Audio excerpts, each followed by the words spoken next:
வணக்கம். நான் சாந்தி வெற்றிவேல்.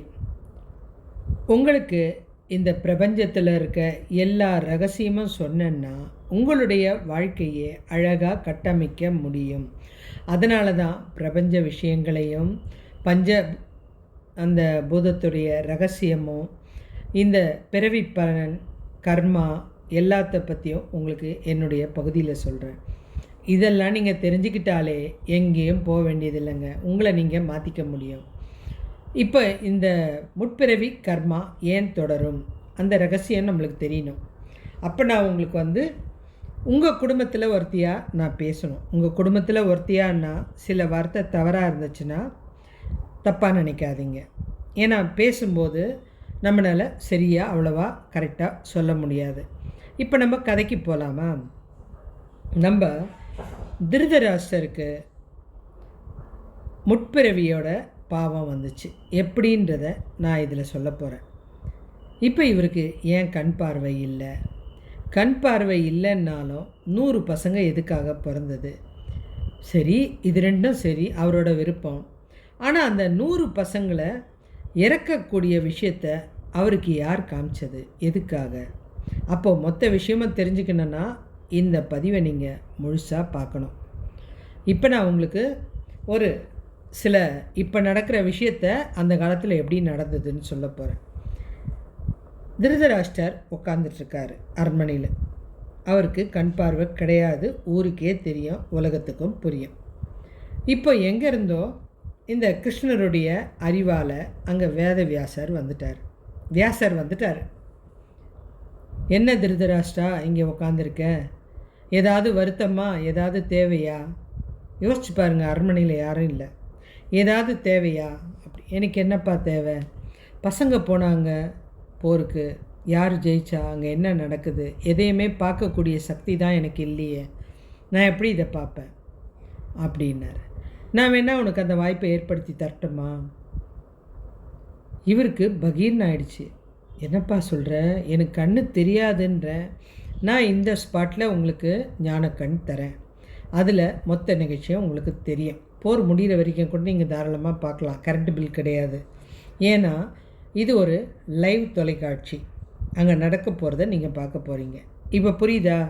லைவ் தொலைக்காட்சி எப்போ வந்துச்சு? புராணத்திலே வந்தாச்சு. இவர் பயந்து போயிட்டார். இல்லைப்பா, நீ வேற அங்கே போய் சண்டை போடுறது அத்தனை பேரும் என்னுடைய சொந்த பந்தம், என்னுடைய மகன்கள், இவங்களுடைய இறப்பெல்லாம் பார்க்கக்கூடிய தைரியம் எனக்கு இல்லை. நம்ம இந்த மாதிரி லைவ் தொலைக்காட்சினா சேர் போட்டு உட்காந்துருவோம். ஆனால் அப்போ அவர் பயந்தார். அரசர் தான், மிகப்பெரிய அரசர் தான். அவர் பயந்தார். எனக்கு வேணாப்பா, இதெல்லாம் பார்க்கக்கூடிய சக்தி கிடையாது, அதுவும் குழந்தைங்க மரணம் நான் ஏன்பா பார்க்கணும், எனக்கு அதெல்லாம் விருப்பமே கிடையாது, வேணாம் அப்படின்ட்டார். அப்போ தான் போர்க்களத்துலேருந்து சஞ்சயன்ற தேரோட்டி அங்கே வரான். பிரபு, போர்க்களத்துலேருந்து வந்திருக்கேன், சில ஆயுதங்கள்லாம் எடுத்துகிட்டு போனோம், அதுக்காக தான் வந்தேன் அப்படின்னு. நீ பார்க்கலன்னு சொல்கிற, ஆனால் அங்கே போகணுன்னு நினைக்கிற, அங்கே என்ன நடக்குதுன்னு தெரியலன்ற. பேசாமல் அந்த லைவ் தொலைக்காட்சியை இவருக்கு நான் காமிக்கிட்டுமா சஞ்சயனுக்கு அப்படின்னு கேட்குறாரு வியாசர். திருதராஷ்டருக்கு பகீர்னு ஆயிடுச்சு. என்னப்பா, நான் தான் வேணான்றேன், அவனுக்கு எதுக்கு கொடுக்குற? அவனுக்கு தான் கண் இருக்க, எனக்கு கண் இல்லை, நீங்கள் பார்க்கக்கூடிய காட்சியை தரேன்ற. அவனுக்கு வாய் இருக்குத, உனக்கு விவரிப்பானே, அதாவது தொகுப்பாளர் மாதிரி நேரடி நிகழ்ச்சியை தொகுத்து வழங்குபவர். யோசிச்சு பாருங்களேன், எவ்வளோ அதிசயம் பாருங்கள். அவருக்கு போர்க்களத்தில் நடக்கிற அத்தனை விஷயமும் தெரியும், அவர் உங்களுக்கு சொல்ல வைக்கிறார். அப்போ இதுக்காக அவன் போர்க்களத்துக்கு போவானா அப்படின்னு கேட்குறாரு. கிடையாது, உங்கள் முன்னாடி தான் உட்கார போகிறாரு. அவர் தான் இப்போ டிவி போல் இருக்குது, உங்கள் முன்னாடி தான் உட்கார போகிறாரு. யாரே இந்த சஞ்சயன். அவருக்கு நான் அந்த சக்தியை கொடுக்குறேன். அவருக்கு அந்த போர்க்களத்தை ஃபுல்லாக மொத்த ஸ்க்ரீனும் கொடுத்துட்றேன். அதிலிருந்து அவர் ஒரு விஷயம் கூட தவறாமல் உங்களுக்கு சொல்லிக்கிட்டே இருப்பார் போர் முடிகிற வரைக்கும்.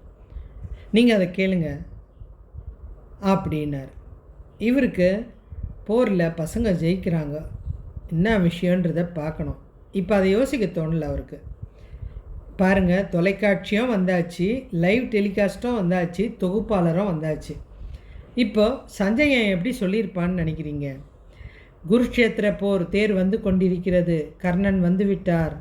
அவர் தாக்கப் போவது தர்மரை. அவர் அம்பை எடுத்தார். இந்த பக்கம் வந்த இன்னொரு சகோதரன் கை உடைந்து கீழே விழுந்த அதிசயத்தை பார்த்து விட்டேன். இப்படி சொல்ல சொல்ல ஒரு விஷயத்துலையும் அவர் கதறி கதறி அழுதார். அவர் நிறுத்தவும் சொல்ல முடியாது. ஏன்னா இது வந்து லைவ் டெலிகாஸ்ட்டு, ஆசீர்வாதமாக வரமாக கொடுக்கப்பட்டது. நிறுத்தவும் முடியாது. அதை பார்த்து அவர் சொல்லிக்கிட்டே தான் இருக்க முடியும். அதான் கேட்டுக்கிட்டே இருங்க 24/7. அப்போ அந்த போரில் இருக்கிறத எதுவும் அவர் ஸ்டாப் பண்ண முடியாது. பாருங்கள், அது ஃபுல்லாகவே எல்லா விஷயம் இவர் கேட்டாக வேண்டும் என்பது கர்மா. இவர் ஒவ்வொரு பிள்ளை இறக்கும் போதும் துடிச்சு துடிச்சு அழுதார். கண்ணில் பார்க்கல, ஆனால் அதை கேட்டு பயங்கரமாக அழுதார். இதில் ஒரு ஆழமான ஆன்மீக ரகசியம் இருக்குது. இவரால் போருக்கு போய் போரை பார்க்க முடியல. பிறவியிலேயே குருடனாக இருக்கார். குருக்ஷேத்திர போர் நடக்கிறதுக்கு முன்பாகவே வியாசர் அவரை வந்து பார்த்துட்டாரு. போரை நீங்கள் பார்க்க விரும்புகிறீங்களான்னு கேட்டார். இது இல்லாமல் அவர் வேணான்னு சொல்லியும் ஒரு ஆளை உட்கார வச்சு சொல்ல வைக்கிறாருன்னா அவருடைய ஞானத்தை, அதாவது அவர் பண்ண தப்பை அவருக்கு விவரித்து காமிக்கிறாரு. அந்த ஒரு குழந்தைங்க இறக்கும் போதும் அவர் நினச்ச ஒரு விஷயம், நான் நல்லவன், நான் நல்லா ஆட்சி பண்ணியிருக்கேன், ஆனால் என் பிள்ளைய நான் சரியாக வளர்க்க தவறிட்டேன். இதனால தான் இந்த குழந்தை இறந்துதா, ஐயோ அவன் இறக்குறானே, அதனால தான் அவன் இறந்தானா. இவர் அதுக்கு பதில் கொடுத்துக்கிட்டே இருக்கார். அவர் சொல்லிக்கிட்டு தான் இருக்கார், அடடா இவனும் இறந்துட்டானா, இவனுக்கு நான் இதை சொல்லி கொடுத்துருக்கணுமே. ஒரு நிமிஷமும் துடிக்க வச்ச நிகழ்ச்சி தான் அது. இழப்பை நேரடியாக பார்க்கல, அந்த தைரியம் அவருக்கு கிடையாது. ஒரு மனுஷனை இத்தனை துன்பம் எப்படி தாங்க முடியும்? கதறி அழுதார். ஒரு நிமிஷமாக அழுதவர் அதுக்கு மேலே அந்த முழு போரும் முடிஞ்ச அப்புறம் அவரால் நிம்மதியாக உட்கார முடியல. ஒரு மனுஷனுக்கு முக்கியமான விஷயம் தனக்கு உயிரான ஒருவருடைய இறப்பை நேரடி பார்க்கறது மிக கொடுமையான விஷயம் வாழ்க்கையில். அதை விட அதை இன்னொருத்தர் சொல்லி அதை விரிவாக நம்ம கேட்குறது, அதை வந்து இதயம் தாங்கவே தாங்காதுங்க. அவரால் ரொம்ப நாள் அது மனசு கஷ்டமாக இருந்தது. இதுக்கு சரியான விஷயம் நம்ம யார்கிட்ட போய் தெரிஞ்சுக்கணும்? பகவானே நம்ம கூட இருக்கார், கிருஷ்ணர். அவர்கிட்ட போய் தெரிஞ்சுக்கலான்னு நேராக கிருஷ்ணரை போய் பார்த்தார். 100 பிள்ளைகள் வளர்ந்தாலும் அவர்களை சரியாக வளர்க்கல. அந்த பிள்ளைங்க செஞ்சது அத்தனையும் சரின்னு நம்பி அவங்க பின்னாடியே போனது தான் முதல் தப்பு. இப்போ நேராக அவர் கிருஷ்ணர்கிட்ட போனார். ஏன்னா மன ரீதியாக ரொம்ப பாதிக்கப்பட்டார். நேராக கிருஷ்ணர்கிட்ட போயிட்டு, கிருஷ்ணா, நான் உங்கள்கிட்ட ஒரு விஷயம் கேட்கணும். எல்லாத்துக்கும் பதில் தெரிஞ்சவன் நீ ஒருத்தந்தான். நான் கண்ணு தெரியாதவன், தெரியும் சொல்லுங்கள் அப்படின்றார். இவ்வளோ கண்ணு தெரியாமல் இருந்தோம், ஆனால் விதுரை வந்து சொல்லி கொடுத்த தர்ம நியாயப்படி தான் நான் ஆட்சி பண்ணேன். அப்படி இருக்க எனக்கு ஏன் இவ்வளோ சோதனை? எனக்கு யோசிக்கவே முடியல. நான் இது வரைக்கும் நீதி நேர்மை தவறாமல் தான் ஆட்சி பண்ணியிருக்கேன், நல்ல அரசனாக வாழ்ந்திருக்கேன். ஆனால் 100 பிள்ளைகளை சரியாக வளர்க்கல, அது தப்பு தான் எனக்கு தெரியும். ஆனால் நான் கேட்கலையே, என்னையே இதெல்லாம் பார்க்க வச்சேன். நான் அதை பார்க்கக்கூட விரும்பலைன்னு நினச்சேன். ஆனால் ஒரு டிவியை முன்னாடி உட்கார வச்சு, சஞ்சயனை உட்கார வச்சு அதை சொல்ல வச்சேன். இதெல்லாம் கண்டிப்பாக உன்னுடைய மாய வேலை தான். இது ஏன் செஞ்சேன்றதை நான் கண்டிப்பாக தெரிஞ்சுக்கணும் அப்படின்னோடனே அவர் சொல்கிறார். நான் ஒரு கதை சொல்கிறேன், எனக்கு அதுக்கு சரியான பதில் சொல்லணும். நீங்கள் சொன்னீங்கன்னா, ஏன்னா நீங்கள் தான் நீதி நேர்மை தவறாத மன்னர் ஆச்சே, கண்டிப்பாக சொல்லுவீங்க அப்படின்ட்டு சொல்கிறாரு. சரி சொல்லு அப்படின்றார். ஒரு நீதி நேர்மை அதாவது தவறாத ஒரு அரசன் இருந்தார். அவர்கிட்ட ஒரு சாதாரண சமையல்காரர் இருந்தான். அவனும் அவருக்கு அழகாக இயற்கையான உணவெல்லாம் சமைச்சு கொடுத்தான். அவருக்கு ரொம்ப சந்தோஷம். இந்த இவ்வளோ இயற்கையான உணவெல்லாம் அற்புதமாக இருக்கேப்பா, எதுக்காக? அரசே, உங்களுடைய உடல் நலம் நல்லா இருக்கணும், உங்களுடைய அறிவாற்றல் ஜாஸ்தியாக இருக்கணும், அதனால தான் இந்த வல்லாரை உங்களுக்கு உங்களுடைய உடம்புல இந்த ஆற்றல் இருக்கணும், அதுக்காக தான் இந்த முருங்கைக்கீரை, இந்த ஒரு விஷயமும் உங்கள் நரம்பு நல்லா இருக்கணும், இப்படின்னு ஒவ்வொரு விஷயமும் செய்ய செய்ய அவருக்கு அந்த சமையல்காரன் மேலே ஒரு அபரிதமான பிரியம் வந்துடுச்சு. அவனை கூப்பிட்டு, நீ தலைமை சமையல்காரனா ஆயிடு, என் மேலே இவ்வளோ அக்கறை வச்சுருக்கிய, கண்டிப்பாக நீ சமைக்கிற உணவும் அவ்வளோ சுவையாக இருக்கும். இன்னிலேருந்து நீ தினம் என்ன சமைக்கிறியோ எனக்கு அது புது வகையான சுவையாக இருந்துச்சுன்னா உனக்கு பரிசு நிச்சயம். சும்மா இருந்திருக்கலாம்ல. இவர் தினமும் விதவிதமாக ட்ரை பண்ணி அவருக்கு சாப்பாடு கொடுக்க அவரை ரொம்ப நல்லா இருக்குன்னு அன்றைக்கி பரிசம் கொடுத்துருவார். பணம், புகழ், போதை இதெல்லாம் வந்துருச்சுன்னா ஒரு மனுஷன் எதை வேணாலும் செய்ய துணிவான். நமக்கு புராணம் நிறைய விஷயம் சொல்லி கொடுக்குது. அதில் ஒன்று தான் இது. இவருக்கு சமையல்காரனுக்கு இன்றைக்கி என்ன டிஷ்ஷு பண்ணலாம் அப்படின்னு யோசனை. ஏன்னா புகழ் பெற வாய்ப்பு. அவருக்கு அதை விட பரிசும் கிடைக்குது பிரம்மாண்டமாக. எப்படி சும்மா விட முடியும்? நேராக தோட்டத்தில் போய் யோசிச்சுட்ருக்கும்போது அங்கே ஒரு பெரிய அன்னப்பறவை, அதை சுற்றிலும் அந்த அன்னப்பறவை குட்டிங்கெல்லாம் போயிட்டுருக்கு. திடீர்னு ஒரு யோசனை வந்தது. ஒரு அன்னப்பறவை குட்டியை கொண்டு வந்து அதை நல்லா சமைச்சு திருதராஷ்டருக்கு கொடுத்தாச்சு. அவரும் அதை சாப்பிட்டுட்டார். சாப்பிட்டுட்டு சும்மா இல்லை. இந்த இடத்துல அவர் பேரை சொல்ல வேண்டிய கட்டாயம் வந்துச்சு. ஏன்னா இது சொல்கிறது கிருஷ்ணர். சாப்பிட்டுட்டு, இந்த ருசி இது வரைக்கும் நான் சாப்பிடாத ஒரு அமிர்தம், இது எனக்கு தினமும் எனக்கு சமையல் கட்டில் நீ எனக்காக செய்யணும் அப்படின்னு பரிசை வாங்கி வளர்னார். அதாவது வாரி வழங்கிட்டார். அவருக்கு அவ்வளோ சந்தோஷம், நான் சாப்பிடாத ருசி அப்படின்னு. அப்போ தினம் அவருக்கு அந்த ஃபுட்டு கிடச்சிட்டே இருக்குது. அவரும் சாப்பிட்றாரு. இது தொடர்ச்சியாக நடந்துச்சு.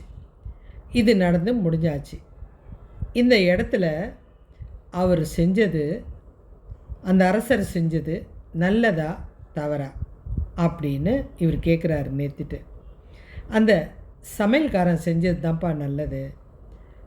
இந்த விஷயத்தில் நீங்கள் ஒன்றை மறந்துட்டீங்க. அந்த அரசர் அதாவது இறைச்சி சாப்பிடாத ஒரு மனிதர். சுவை நல்லா இருக்கும்போது அவர் இந்த சமையல்காரன் செஞ்சது தான் கரெக்டுன்னு நினைக்கிறேன் அப்படின்றார்.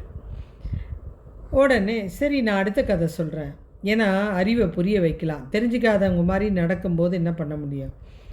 அடுத்த கதையை சொல்கிறேன். நம்ம வசிஷ்டர் இருக்கார் இல்லையா, அவர் பெரிய மகரிஷிங்க. அவர்கிட்டேயும் ஒரு சமையல்காரர் இருந்தார். அவரும் விதவிதமாக சமைச்சு கொடுப்பாரு. வசிஷ்டர் பூஜை முடிச்சுட்டு சாப்பிடுவார். ஒரு நாள் அவர் சாப்பிட உட்காரும்போது அவருடைய இலையில் இருந்தது என்னான்றது தெரியாது. அவர் திடீர்னு பார்த்தவொடனே சமையல்காரனை கூப்பிட்டு, இது என்னது அப்படின்னோடனே, இல்லை உங்களுக்கு புது விதமாக சமைக்கிறதுக்காக இறைச்சியை செஞ்சுருக்கேன், யாரை கேட்டு இதை பண்ண, இன்னையிலேருந்து நீ இந்த உலகத்திலே இருக்க மாட்ட, நீ கல்லா மாறிடு அப்படின்னு சாபம் கொடுத்து அவர் மேலே தண்ணியை தெளித்து விட்டார். இது அவர் சாப்பிட்றதுக்கு முன்னாடியே செஞ்சிட்டாரு. இதை பற்றி நீங்கள், இந்த தப்பு யார் மேலே இருக்குது? கண்டிப்பாக அந்த சமையல்காரன் மேலே தான். ஏன்னா அவர் அவ்வளோ சுத்தமானவர்னு தெரிஞ்சு அவருக்கு போய் அப்படி வைக்கலாமா அப்படின்னோடனே, நீங்கள் உண்மையிலே சிறந்த மன்னர்ன்றதை சொல்லிட்டீங்க. ஆனால் முதல்ல கதை சொன்னேன்ல, அந்த மன்னர் அவரும் இறைச்சி சாப்பிடாதவர் தான். அப்படியா? ஆமாம். அந்த இடத்துல எப்படி சமையல்காரன் இது? அவர் தான் சுவைன்னு தானப்பா கேட்டார். சுவை கேட்டார், ஆனால் இறைச்சி கேட்கலையே. ஆனால் இந்த சமையல்காரன் செஞ்சு கொடுத்தாலும் அவன் பரிசுக்காக செஞ்சு கொடுத்தான். ஆனால் அது ஏன் அந்த மன்னருக்கு தெரியல? அவருடைய அறிவுக்கு ஏன் அது தெரியல?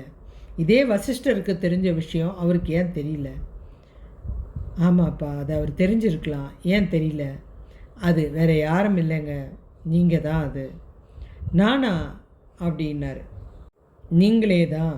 அன்னைக்கு நீங்கள் ஒரு நல்ல மனுஷனாக இருந்திருக்கீங்க, காய்கறிகளை மாத்திரம் விரும்பி சாப்பிட்டீங்க. ஆனால் உங்கள் பரிசுக்காக ஆசைப்பட்டு அந்த சமையல்காரன் பண்ணது தப்பு. அது இல்லைன்னு சொல்ல, ஆனால் அந்த சாப்பாடு என்னான்னு தெரியாமல் நீங்கள் உணர்வு இல்லாமல் சாப்பிட்டீங்க பார்த்தியா, அது எவ்வளோ பெரிய தப்பு. அதை நீங்கள் கண்டுபிடிச்சிருக்கணும்ல. புது மாதிரி ஒரு வாசனை வருதுன்னும் போது இது தவறு ஏதோ நடக்குதுன்னு நீங்கள் புரிஞ்சிருக்கணும். உங்களுக்கு கண் இருந்தும் குருடனாக இருந்துட்டீங்க. அதுக்காக தான் நீங்கள் குருடனாக இந்த பிறவியில் பிறந்திருக்கீங்க. இது எப்போ நடந்தது? போன பிறவியில் நடந்ததுக்கு எனக்கு எதுக்கு இந்த பிறவியில் தண்டனை? ஐயா சாமி, இது போன பிறவியில் நடந்ததில்லை, 72 பிறவிகளுக்கு முன்னாடி நடந்த ஒரு விஷயம். அவ்வளோ நாள் விஷயமா இப்போ வருது. ஆமாம், எவ்வளோ பெரிய தவறு எத்தனை பிறவியில் செஞ்சுருப்பீங்க. மிக பெரிய தவறெல்லாம் மொத்தமாக ஒரு மலை மாதிரி குவிஞ்சிருக்கும். நீங்கள் பூமிக்கு வரும்போது ஒரு சிறு பகுதியை தான் கொண்டு வரீங்க. அந்த சிறு பகுதியை நீங்கள் இன்னும் அதிகமாக்காமல் இருக்கிறத கரைச்சிட்டு போகணும். ஆனால் நீங்கள் தப்பு மேலே தப்பாக பண்ணிக்கிட்டு இருந்தீங்கன்னா அங்கே இருக்கிற அந்த பாவ மலை அதிகமாகிட்டே இருக்கும். அதுக்கு நீங்கள் எத்தனை ஜென்மம் எடுத்தாலும் கரைக்க வழி இல்லை இல்லையா? 72வது பிறவியில் செஞ்ச தப்பு இப்போ ஏன் தொடருது அப்படின்னாரு. அது காலத்தோட கட்டாயம். உடனே உங்களுக்கு அந்த தண்டனை கிடைக்காது. அப்போது எதனால் இந்த தண்டனைக்கு இவ்வளோ நேரமாச்சு? இவ்வளோ விஷயம் அவர் கேட்குறாரு. கிருஷ்ணர் அதுக்கு சொல்கிறாரு, நீங்கள் பண்ண தப்பு அந்த மாதிரி சில தப்பு ரொம்ப பெருசாக இருந்துச்சுன்னா அந்த பெருசுக்கு என்னென்ன தேவையோ அதெல்லாம் சேர்ந்து தான் கிடைக்கும். இப்போ நீங்கள் ஒரு ஊட்டிக்கு போனோம்னா நீங்கள் அதுக்கு போகிறதுக்கு முன்கூட்டி ஸ்வெட்டர் வாங்கணும். அதுக்கப்புறம் போகக்கூடிய ட்ராவலுக்கு பணம் இருக்கணும், வாகனம் இருக்கணும், எல்லா விஷயமும் இருக்கணும். இது எல்லாம் இருந்தால் தான் உங்களால் அங்கே போக முடியும். அப்போ தான் அதை அனுபவிக்க முடியும். ஊட்டிக்கு போகணுன்னு நினச்சி உடனே காரில் போய் அங்கே இறங்கிட்டா உங்களால் அதை சமாளிக்க முடியாது. அந்த குளிர் அடக்கிறதுக்கு நீங்கள் தவறான செயல்களை செய்ய ஆரம்பிப்பீங்க. அது இன்னொரு பாவம் மூட்டையில் வரும். இப்போ நான் இந்த இடத்துல எங்கேப்பா தப்பு பண்ணேன், எனக்கு விவரமாக சொல்லு, நீ குழப்புற தினங்க என்னோடய வேலை அப்படின்ட்டு சொன்னார். நீங்கள் சாப்பிட்டீங்க தெரியுமா? அது அத்தனையும் ஒரு அன்னப்பறவை போட்ட 100 குட்டிகள் தான். இந்த 100 குஞ்சுகளும் ஒவ்வொரு நாள் எடுக்கும் பொழுதும் அந்த அன்னப்பறவை துடிச்சுது. அது கண் எதிர்க்க தான் அந்த சமையல்காரன் அதை கழுத்தை நெரிச்சு கொண்டு போகும்போது அந்த அந்த அன்னப்பறவை கண்ணீர் விட்டு அழுதுது. அந்த கண்ணீர் வேணால் அந்த தண்ணியில் கரைஞ்சிருக்கலாம், ஆனால் இந்த பிரபஞ்சம் அதை பார்த்துக்கிட்டு தான் இருந்தது. அதுக்கு எனக்கு அடுத்த பிரிவிலே தண்டனை கொடுத்துருக்கலாமேப்பா. அந்த 100 அன்னப்பறவையும் நான் தான் சாப்பிட்டேனா? நீங்கள் தான் சாப்பிட்டீங்க. சரி, இது அன்னப்பறவை எப்படி தெரியும்? ஒவ்வொரு குட்டியாக போகும்போது அழுதுது. கடைசியில் என்னுடைய குழந்தைகளை என் கண்ணு முன்னாடியே ஒருத்தன் கொன்று சாப்பிட்றான்னா இதை கொண்டு போகிறவன் தப்பு இல்லை. ஆனால் இது தவறுன்னு தெரிஞ்சோம் அதை திரும்ப திரும்ப வேணும்னு கேட்குறானே அவனுடைய தப்பு தான். கொண்டு போகிறவனுக்கு, அதாவது தப்பு பண்ணுறவனுக்கு பிரச்சனையே இல்லை, அதை தூண்டுறவனுக்கு தான் பிரச்சனை இருக்குது. நான் முதலே சொல்லியிருக்கேன் உங்களுக்கு. அந்த பிரச்சனை தான் இதில் இருக்குது. இவர் அவனை என்கரேஜ் பண்ணதுனால அந்த பரிசுகளை கொடுக்க அவன் அந்த அன்னப்பறவைகளை கொண்டு போனான். இந்த பறவை ஒவ்வொரு நாளும் துடிச்சது இல்லையா? அந்த தண்டனை தான் உங்களுக்கு. சரிப்பா, அதை எனக்கு அடுத்த பிறவிலே கொடுத்துருக்கலாமே. உங்களுக்கு ஒரு குழந்தை பிறக்கிறதுக்கே நீங்கள் நிறைய புண்ணியம் பண்ணியிருக்கணும். 100 குழந்தை பிறக்கிறதுக்கு நீங்கள் எவ்வளோ புண்ணியம் பண்ணணும்? கடந்த 75வது பிறவில் நடந்ததுன்னு வச்சுங்க. அப்போ நீங்கள் ஒரு 60-70 வருஷம் நீங்கள் புண்ணியம் பண்ணாதான் இந்த 100 குழந்தை உங்களுக்கு கிடைக்கும். அந்த புண்ணியத்தோட பலனில் தான் இந்த 100 குழந்தைங்களும் உங்களுக்கு கிடச்சிது. இந்த பிறவியில் உங்களுக்கு கண் பார்வையும் இல்லாமல் போச்சு. நீங்கள் அதை அன்னப்பறவையோட தவிப்பை எப்படி உணர போகிறீங்க அப்படின்றது உங்களுக்கு தெரியாது. திருதராஷ்டரே ஆனாலும் முற்பிறவியின் கர்மா எப்படி தொடருதுன்னு பாருங்கள். இவர் கண் பார்வை இல்லை. இப்போ அந்த 100 குழந்தைய பெற்றுக்கிறதுக்காக தான் இந்த 60-70 ஆண்டு அவர் கடுமையாக நல்லது பண்ணி இந்த 100 குழந்தைய பெற்றுக்க முடிஞ்சுது. அதுவும் பாருங்கள், சிதைஞ்சு உருவாக்க முடிஞ்சுது. சரி, இது எல்லாம் பிறந்தாச்சு. அந்த குழந்தைய நல்லபடியும் வளர்க்க முடியல. திறமை இருந்தும் அவர் அதிகாரத்தில் அவங்க பண்ணுற ஒவ்வொரு தப்பையும் கேட்டிருக்கலாம். ஆனால் வேலைக்காரனையே கேட்கல அந்த காலத்தில், அதாவது அந்த பிறவியில். அதை தான் இப்போ தன்னுடைய பிள்ளைங்க கிட்ட அவர் கேட்கல. சரி, இந்த அன்னப்பறவையோட துடிப்பு அவருக்கு எப்படி தெரிஞ்சுது பாருங்கள். எங்கேயோ உட்காந்து தியானம் பண்ண வேண்டிய அந்த வியாசர் இவர்கிட்ட நீங்கள் இப்போ ஏதாவது பார்க்க விரும்புகிறீங்களான்னு கேட்டது. அதே மாதிரி அவர் வேண்டான்னு தடுத்தாலும், எனக்கு வேணாப்பா அப்படின்னாலும், அதை சஞ்சயன் அங்கே போர்க்களத்துலேருந்து வரேன், ஆயுதம் எடுத்துகிட்டு வந்தேன்னும் போது இவர் மூலியமாக உங்களுக்கு சொல்ல வைக்கிட்டா அப்படின்னும் போது யோசிச்சு பாருங்கள். ஒவ்வொரு விஷயமும் எவ்வளோ ஒரு அற்புதமாக நடந்திருக்கு பாருங்கள். அவர் வேண்டான்னு கேட்டோம் அந்த சக்தியை அந்த தேரோட்டிக்கிட்ட கொடுத்து அவன் அங்கே பார்க்குற விஷயத்த அவனும் கலங்காமல் தைரியத்தோடு சொல்கிறான். இப்போ இந்த குழந்தையோட கை வெட்டப்பட்டது, இந்த குழந்தை துடிக்குது. இது அந்த சமையல்காரன் எடுத்துகிட்டு போகும்போது அந்த கழுத்தை நெரிக்கிற விஷயம், அந்த அன்னப்பறவை துடித்த விஷயம் அத்தனையும் அப்படியே இவர் ஒவ்வொரு நிமிஷமும் துடித்து அழுதாரு பாருங்க. நான் எதுக்கு இதை பார்க்கணும்? இது எல்லாத்துக்குமே முற்பருவிக்கும் சம்பந்தம் இருக்குது. இங்கே ஒரு ரகசியத்தை உங்களுக்கு சொல்லணும். நம்ம வாழ்க்கையில் நடக்கிற எல்லா விஷயத்துக்கும் நிச்சயமாக ஏதோ ஒரு காரணம் இல்லாமல் எந்த செயலும் நடக்கிறதில்ல. எல்லாமே ஏற்கனவே நடந்தது, தீர்மானம் செய்யப்பட்டு விட்டது. நடக்க போகிறத யாராலையும் தடுக்க முடியாது. ஆனால் ஒன்று மாத்திரம் செய்ய முடியும். இனி நம்ம பாவம் செய்யாமல் இருந்து கண்டிப்பாக அந்த மலையிலேருந்து ஒரு துளியாவது குறைக்க முடியும். அது மாத்திரம் நம்ம மனுஷ பிறவியில் செய்யக்கூடிய ஒரு நல்ல விஷயம். இவர் தவம் பண்ணி எத்தனை ஆண்டு தவம் பண்ணி தனக்கு இந்த 100 பிள்ளை கிடச்சிருக்கோம். ஒரு பிள்ளைக்கே அவங்கவுங்க பயங்கரமாக தவம் செய்கிறாங்க. இந்த மாதிரி நிறைய விஷயங்கள் இருக்குது. சரி, இப்போ இவ்வளோ விஷயம் சொல்லிட்டேன். நாளைக்கு என்ன சொல்ல போகிறேன் இந்த விஷயத்தை பார்த்துருங்க. இதுக்கப்புறம் இந்த மாய உலகம் எப்படியெல்லாம் விந்த பண்ண போகுது, இந்த மாய உலகத்தை எப்படி நாரதர் சமாளித்தார், நாரதருக்கும் இந்த மாய உலகம் என்ன சொல்லி கொடுத்தது, நம்ம வாழற இந்த மாய உலகம் நமக்கு என்ன சொல்லி கொடுக்க போகுது, நிறைய விஷயத்த நம்ம தெரிஞ்சுக்கலாம். ஏன்னா இதுக்கும் பிரபஞ்சத்துக்கும் சம்பந்தம் இருக்குது. நீங்கள் சேனலை சப்ஸ்கிரைப் பண்ணி வச்சுக்கோங்க, ஷேர் பண்ணி வச்சுங்க. நீங்கள் எந்த இடத்துல தப்பு பண்ணியிருக்கீங்க, எந்த இடத்த சரி பண்ண முடியும் எல்லாமே நான் சொல்லி கொடுக்குறேன். அதை தீர்க்கிற வழியும் நானே சொல்லித்தரேன். நன்றி. உங்களுக்கு என்னுடைய சேனல் பிடிச்சிருந்தா சப்ஸ்கிரைப் பண்ணுங்கள். நன்றி.